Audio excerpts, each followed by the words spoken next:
You ever have that moment when you realize everything you thought was solid was actually just paper mache held together with vibes and denial? Yeah, that was me. Last week, I stood there, passport still in hand, staring at my wife of 7 years in a damn luxury beach villa in La Jolla while she was tangled up with our surf instructor. Like something out of a bad reality show. Except it wasn't scripted. It was my freaking life. But let me rewind, because this didn't come out of nowhere. A year ago, Alexis and I looked perfect on paper. Tech power couple. She's a flashy startup CEO making headlines. I'm the behind-the-scenes software architect grinding long nights so we could have our dream. San Francisco loft. 2 Teslas. A golden retriever named Pixel. All that Pinterest crap. We met in grad school. She pitched a fintech idea during a hackathon. I built the prototype overnight. Clicked instantly. She was intense, brilliant, always moving at 200 miles per hour. I love that about her. Or maybe I just mistook chaos for passion. Marriage started strong. Joint late nights. Ramen-fueled builds. Whispering about IPO dreams. But over the years, something shifted. It's like I stayed loyal to the vision, and she stayed loyal to the image. Last summer, we tried for a baby. Or I thought we did. We had the talk, the tracking apps, the calendar sex, the whole thing. But nothing. Month after month, nothing. And here's where it got weird. She started avoiding conversations. No more. Should we try adoption? No more checking fertility clinics? Instead, she dove headfirst into this hyper-wellness phase. Kale smoothies, silent retreats, acupuncture. I'd come home to her meditating in front of a salt lamp or whispering affirmations to her reflection. I asked if we were okay. She smiled like a retail employee clocking out. We're fine. Ethan? Sure, fine. Then came the gym obsession. New trainers, new yoga pants, new perfume that wasn't the kind she'd worn for years. One night, I saw a message flash on her Apple Watch, some guy named Logan texting, "Can't wait for tomorrow's session." I asked. She said he was her surf coach. Helps me ground myself. I said, "Ground yourself on what?" "My sanity." She rolled her eyes. "Don't be paranoid." Cool. So now I'm the insecure husband? Great. So I did what any desperate idiot does. I planned a surprise getaway. 2 weeks in La Jolla. A beach villa. Private pool. Room service. The whole damn Pinterest dream. I thought maybe, just maybe, we could hit reset. I told her it was a chance to reconnect. To just breathe together. She smiled, first genuine one in months, and said, "That sounds amazing, babe." And for a hot second, I believed we were back. We landed. Weather was perfect. Villa was insane. Ocean view. Palm trees swaying like a movie set. The first night, we even had sex, which, trust me, was not normal anymore. She laughed that night. Like, really laughed. Curled up in the hammock with wine. And I let my guard down. I thought, maybe this is working. Then Logan showed up. Tall, tanned. Every cliche of a beach bro come to life. Surf instructor / mindset coach. Said Alexis invited him to give us a couple's surf lesson. Right. He smiled at her like they were already in on some inside joke. She giggled, touched his arm. Did the hair flip thing I hadn't seen in years. And me, I just stood there like a moron in board shorts, watching my marriage unravel under a sun umbrella. So yeah, the second Logan showed up, I should have trusted my gut. But I didn't. I second-guessed myself. Thought maybe I was being dramatic. Thought maybe this was her way of trying to connect again, doing something new together. Surfing, wellness, resetting, whatever. The guy was annoyingly charming, called everyone bro, wore those beaded bracelets that scream "I sell MLM" on the side, and said shit like, "Your breath is your anchor." Cool, man. But can my wife stop staring at your abs like you're her damn religion? That first lesson, she was lit up. laughing, teasing him, playfully splashing water. I tried to join in, but it was like I was background noise. At one point, she literally said, "Ethan, just let yourself have fun," like I was ruining her Instagram reel. Later that night, back at the villa, I asked her if something was up. She looked at me, deadpan, and said, "Why are you being so negative? Can't we just enjoy this trip?" I wanted to say, "Because you're acting like a teenager with a summer crush, and I'm footing the bill." But I didn't.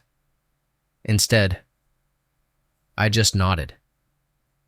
Tried to breathe through it, told myself not to spiral, if not at. The next few days followed the same pattern. Mornings with Logan, afternoons where she needed time to journal, dinners where she scrolled through her phone and gave me one-word answers while I ate grilled fish and drank wine alone.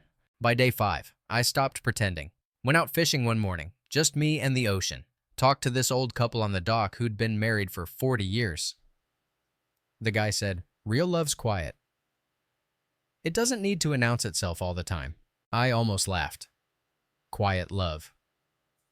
My marriage was silent, but not the good kind. When I got back that afternoon, the villa was empty. Her towel was gone. Phone was on the charger. I wasn't trying to snoop, swear to God, but it buzzed while I was grabbing water. Message preview, usual spot, sunset hits different with you. I just froze. It was from Logan. Now listen, I'm not the type to lose my shit. I don't scream. Don't throw punches. But in that moment, my hands were shaking. 7 years.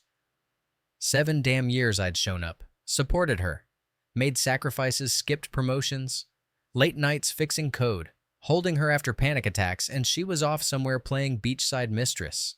I didn't even need more proof. My instincts were screaming, but I needed to see it. Needed the closure. So I grabbed a hoodie, threw on my sneakers, and headed out. La Jolla has this little stretch behind the cliffs where the locals surf and tourists rarely go. That's where I found them. She was on a towel, bikini top untied, his hand on her back. Laughing like this was some Nicholas Sparks shit. I didn't walk up right away. Just stood behind a rock, breathing like I'd run a marathon. Then I hit record, walked straight up and said, "Hope I'm not interrupting." She didn't even flinch, just looked up and said, "Ethan, what are you doing here?" No shame, no panic, no covering up, just annoyance. Like I was the one ruining her moment. "I live here too. Remember I said, holding up my phone, you're on my vacation, my villa, my dime. Just wanted to capture this magic moment." Logan scrambled up like a deer in headlights, muttered something and jogged off, barefoot. Left his towel, left his board. Coward. And, Alexis, she sat up, calmly tied her top back on, and said, "I didn't mean for you to find out like this." I laughed. Like a full-body, bitter, I'm about to lose my mind laugh. Really, what were you hoping for? That I'd just keep paying for your little healing journey while you played house with Beach Ken? She stood up, all dramatic. "Ethan, you haven't been present in this marriage for years." I blinked. "Excuse me. You work late. You zone out. You're emotionally unavailable. I needed more." "Oh, cool. So now my crime is having a career, supporting her startup while putting mine on the back burner." I nodded slowly. "Say it." I told her. "What?" "Say it out loud. Tell me what you told him." She hesitated, then looked me dead in the eye and said, "You were never enough for me." There it was. The final bullet. Clean. Cruel. Unapologetic. I stopped recording, not because I was done, because I had enough. "Cool," I said. "You're gonna want to check your flight itinerary. By the way." "What?" "I canceled it. And the joint credit cards, you're off those too. The bank knows. Enjoy the beach." "You can't just—" "Already did." I walked away before she could finish. Back at the villa, I packed my bag, booked a room at another hotel across town, sent an email to our lawyer. Yep, I'd already been in touch, just in case. Attached the video. CC'd her board of directors too. Because guess what? That little stunt on a company-sponsored wellness retreat was a breach of CEO ethics. Then I ordered tacos. Best I'd had in months. Slept like a rock. The next morning, my inbox had 3 unread emails from her. Can we talk? I'm sorry. Please don't do this. I didn't respond. I didn't even open them. I forwarded everything to my lawyer and blocked her number. The weirdest part, after everything exploded, after the beachside betrayal, and the hotel switch, and all the cold, calculated moves I made there, was this eerie silence. No calls, no banging on doors, no dramatic airport scenes, nothing, just silence. It was like she'd finally realized I wasn't bluffing. That the man she thought would always be in the background, always fixing things, always trying, had finally closed the damn app for good. I flew home 2 days later, upgraded myself to first class just because I could, drank 2 bourbons, ignored the Wi-Fi, and stared out the window like some moody character in a breakup movie. Except I wasn't sad. I was clear. Lighter. Pissed, yeah, but not broken. When I landed, I went straight to my buddy Ryan's place. Told him I needed to crash for a few days while I sorted things out. He handed me a beer before I even took off my shoes and said, "Tell me you at least made her pay for breakfast before you dumped her ass." I didn't laugh. Not yet, but it helped. Next step, go full scorched earth. My lawyer, Dan, a total shark, called me the next morning. "You did everything right," he said. The video gold. Her little "you were never enough" monologue, that's gonna play great in court. I gave him access to everything: the prenup, our joint financial records, the texts, even her wellness retreat expenses, which were technically paid using company funds. He chuckled when he saw the numbers. "She really thought she was untouchable," he said. "She was," I replied, "until she wasn't." I spent the next week cleaning house, literally and metaphorically. Removed her name from every account. Shut down the joint credit cards. Changed the locks. Reset the security codes.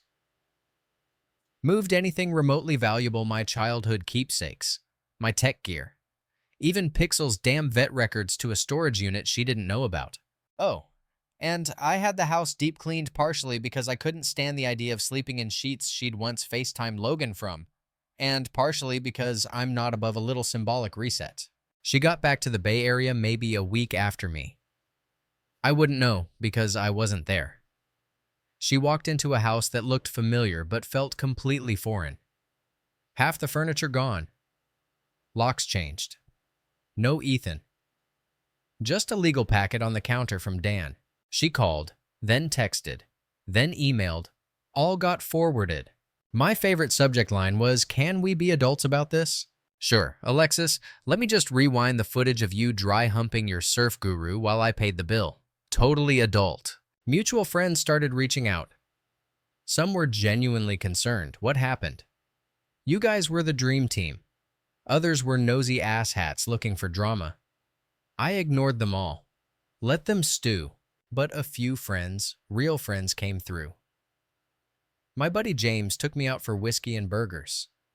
My sister Amy mailed me a care package with dumb snacks and a card that said, "Better single than settling." Even Pixel, the golden retriever, seemed to sense the vibe shift. Less tension, more belly rubs. Then came the social fallout. Apparently, someone on Alexis's team leaked the video. I didn't ask who. I had my guesses, but suddenly, the clip of her declaring I was never enough hit a private tech gossip group on Slack. From there, straight to Twitter. It went low-key viral in our industry. Suddenly, her PR team was in panic mode. Board members started reassessing her role. Investors pulled out of a pending deal. The company released a bland statement about internal ethical reviews. Meanwhile, I was chilling at Ryan's place in sweatpants, watching The Office reruns and eating cereal for dinner. And then, Madison called. Madison, as in Alexis's ex-best friend. As in the woman who once drunkenly told me, years ago, "If she ever screws this up, you call me." I hadn't heard from her in forever. Thought maybe she'd picked a side after their falling out. But she called. left a voicemail. Hey, I heard, and I just want you to know. She's been spiraling for way longer than you think. If you ever want to talk or just vent, I'm around. It took me a day, but I texted back, you free for coffee? We met at this little spot downtown. Nothing fancy. Just caffeine, sunlight, and that awkward air of should we acknowledge the elephant in the room or pretend we're just old friends. Madison didn't sugarcoat it. She told me a year ago that she was thinking about cheating. Said she felt trapped and wanted someone who saw her, not just her ambition. I told her she was being a narcissistic piece of shit. She stopped talking to me after that. I blinked. Wait, so this has been brewing for a year. At least, that hit different. For a moment, I thought maybe the affair was a heat-of-the-moment vacation thing. Some spontaneous betrayal born from frustration. But no. She'd been planning this. Lining up her emotional exits while I was planning our future. That stung more than the beach scene. Madison reached out and touched my hand. You didn't fail her. Ethan. She quit on you. Long before you even knew there was a race. For the first time in weeks, I actually felt something close to relief. Not anger, not shame. Just clarity. We talked for hours. About work, about life, about betrayal and what it does to people. She didn't try to fix me, didn't drop cliches. She just listened. I forgot what that felt like. As we were leaving, she smiled and said, let's do this again. And I said, yeah, let's. No expectations. No labels. Just the possibility of something that wasn't broken from the start. That night, I sat on Ryan's balcony, whiskey in hand, and replayed everything in my head. Alexis didn't ruin me. She just gave me permission to rebuild. And damn it, I was gonna build better. About a month after everything blew up, I got the final confirmation Alexis had officially been asked to take a leave of absence from her company. Translation, she got semi-fired with a PR pillow to land on. The board blamed the video scandal. Investors pulled out. Her public persona visionary founder, mindful CEO didn't really gel with being caught mid-surf sex while insulting her husband on camera. Couldn't have happened to a nicer person. I didn't gloat. Okay, maybe a little. But honestly, most of me just felt done. Tired of carrying her bullshit. Tired of questioning myself. I'd wasted too many years being her stability while she chased applause. It was time to focus on me. So I did something wildly uncharacteristic. I bought a new car. Not for show. Not to flex. Just something that felt clean. Untouched. Like a hard reset. Black BMW M4. Sleek. Loud enough to drown out intrusive thoughts. Quiet enough inside for peace. Ryan teased me. Midlife crisis ride. No, I said, mid-bullshit escape vehicle. And then I moved back into my house. The locks were still changed. The air felt different. Lighter. Like it had been scrubbed clean of stress. I unpacked only what I needed: some clothes, my laptop, Pixel's toys, and left the rest in storage. Started over. I repainted the bedroom. Tossed the ugly gray couch Alexis insisted we needed for aesthetics. Hung up art I actually liked. Ordered pizza. Watched movies in silence. It was weird, but good. One afternoon, I got a text from Dan she finally signed, meaning the divorce papers. No alimony, no property claim. She got her personal items, her pre-marriage retirement account, and her yoga mat. That's it. I stared at the message for a solid minute.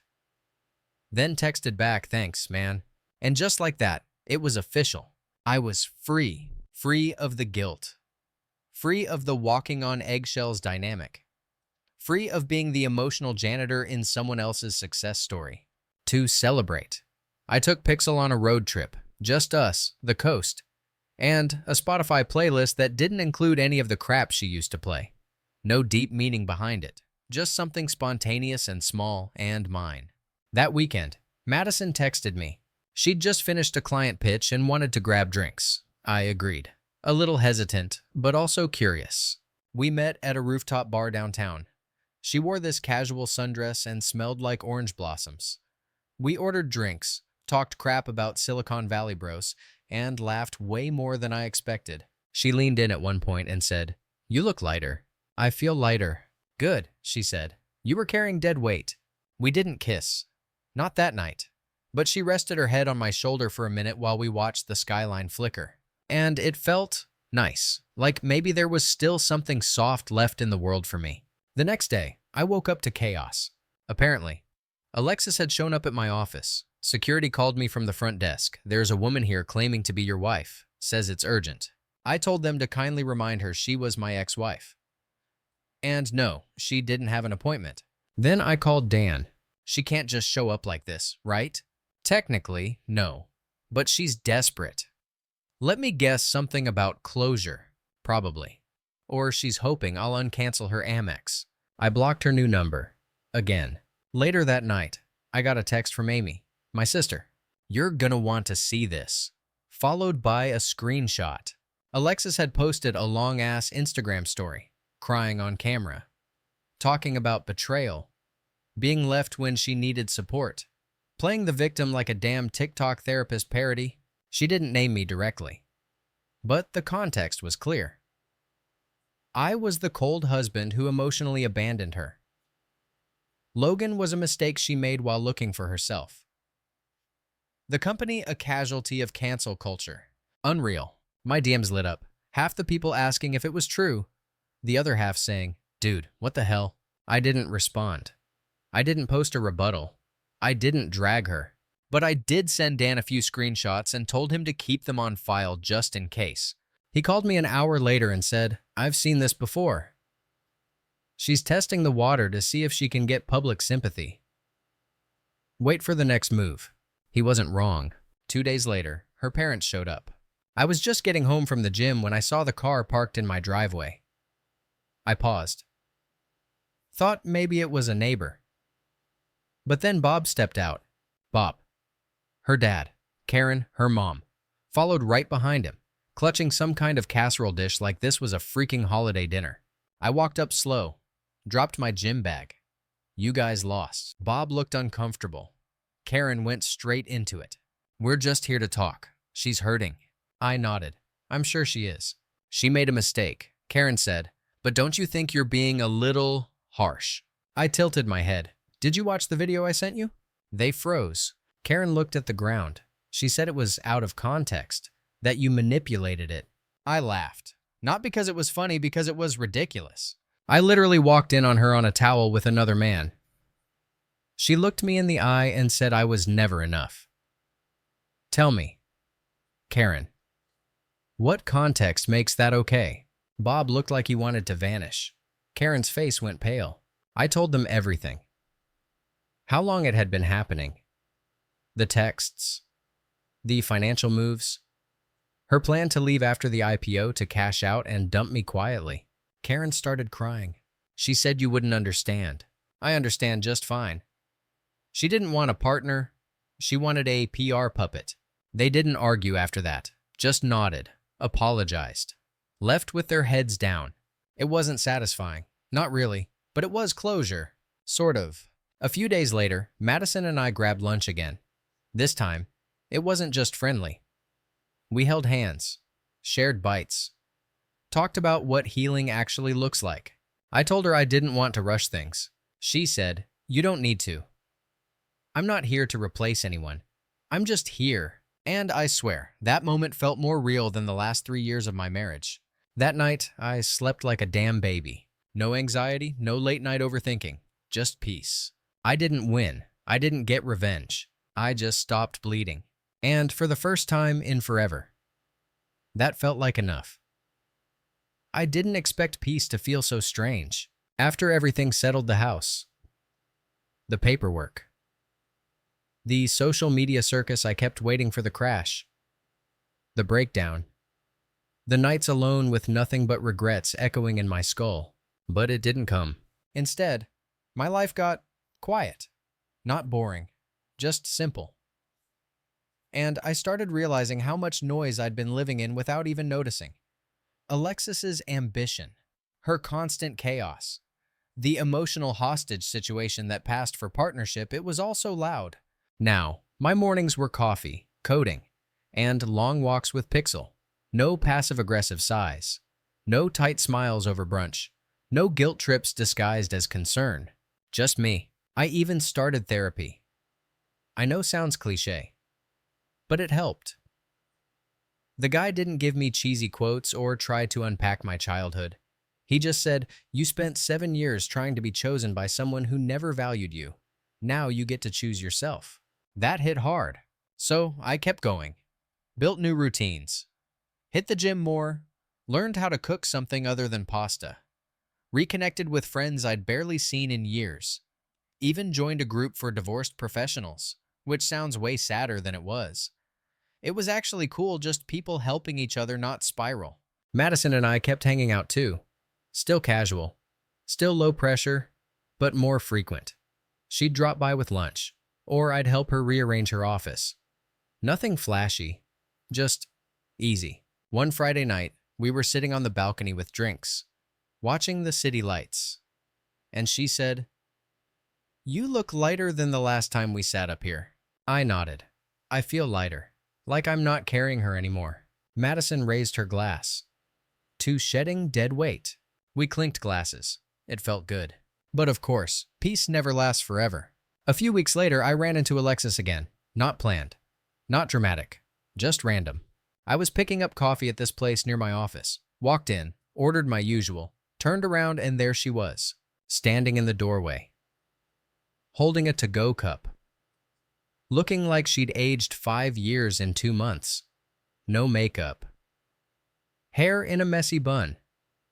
Designer jacket hanging awkwardly like it didn't fit her anymore. We locked eyes. She froze. I didn't, just nodded and said, "Hey." She blinked, like her brain was buffering.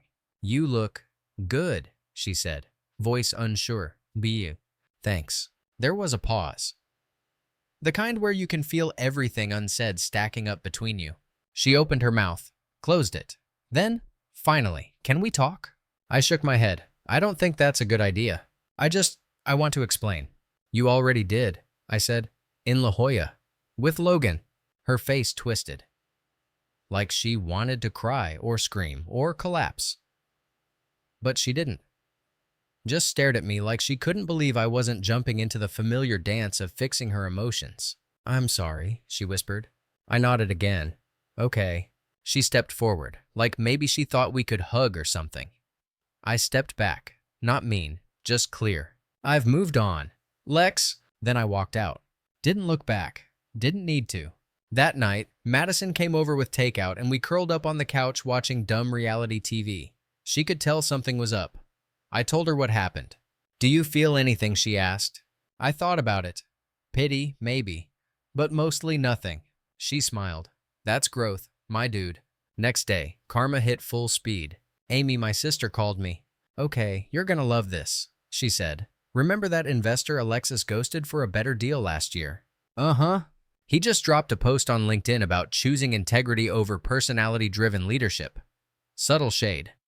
But he name-dropped her startup, called it a cautionary tale. I laughed. Out loud. In public. Couldn't help it.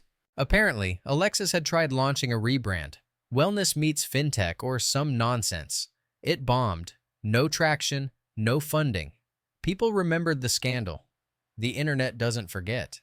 Her company folded. Quietly. No press release. Just an empty office and a LinkedIn update that said, "Exploring new opportunities." Brutal. But here's the kicker. A week later, I saw her at the same coffee shop again. She didn't see me. I stayed back. Watched from outside. She was at the counter, arguing with the barista about a rewards app not scanning. "I don't have the card anymore," she said, voice tight. Barista shrugged. "Sorry, can't add the points without it." She looked tired, frazzled, worn down. And for the first time, I didn't feel anything. No schadenfreude, no triumph. Just closure. She'd burned everything down: her company, her image, our marriage, and now she was standing in line like everyone else, fighting for a free latte. That night, Madison and I went out to a live show. Some local band playing jazz funk stuff. We danced a little, drank a little more. At one point, she leaned in and said, "You seem happy." I smiled. "I am." Simple as that. We walked back to my place under string lights and stars, hands brushing, then locking together like it had always been this way. And for once, the soundtrack in my head wasn't full of regrets. It was quiet. Just peace.